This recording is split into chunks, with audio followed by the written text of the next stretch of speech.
હાલ બાબા રામદેવને લઈને ખૂબ જ દુઃખદ સમાચાર સામે આવી રહ્યા છે।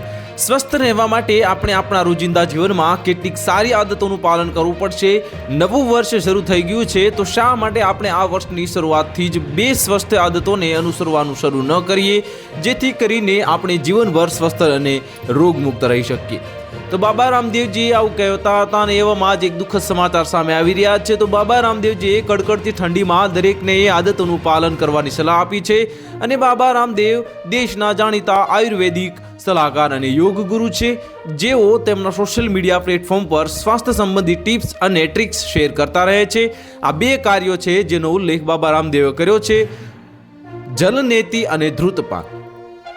બાબા રામદેવ કહે છે કે જે લોકો રોજ સવારે ઉઠીને જલનેતિ અને ઘી પીવે છે તેઓ 100 વર્ષ સુધી રોગમુક્ત અને સ્વસ્થ રહે છે। તો બાબા રામદેવ કહે છે કે જે આ બંને કામ રોજ કરે છે તેને ક્યારેય માનસિક બીમારી થતી નથી અને ખરજવું જેવો કોઈ ચામડીનો રોગ નથી। આ બે કામ કરવાથી ગળાની સમસ્યાની જે પણ દૂર થઈ જશે અને પાર્કિન્સન્સ જે ડિસીઝ કે જે મગજને લગતી એક ગંભીર બીમારી છે, આમાં આપણે એક બાજુ નાક દ્વારા પાણી ખેંચવાનું છે અને બીજી બાજુથી બહાર કાઢવાનું છે, જેનાથી નાક સાફ થાય છે।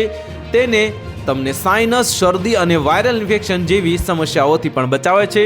તો શ્વાસ સંબંધી સમસ્યાઓને દૂર કરવા માટે પણ જલનેતિ કરવાથી ફાયદો થાય છે। જલનેતિ કરવાથી તણાવ પણ ઓછો થાય છે। તો હાલ માટે આટલું જ, મળીશું નવી અપડેટ સાથે। જો તમને અમારા વિડીયો પસંદ આવતા હોય તો વિડીયોને લાઇક કરી દેજો, ચેનલને સબસ્ક્રાઇબ કરી બાજુમાં આવેલા બેલ આઇકનને દબાવી દો, જેથી તમને આવા સમાચારની અપડેટ મળતી રહે।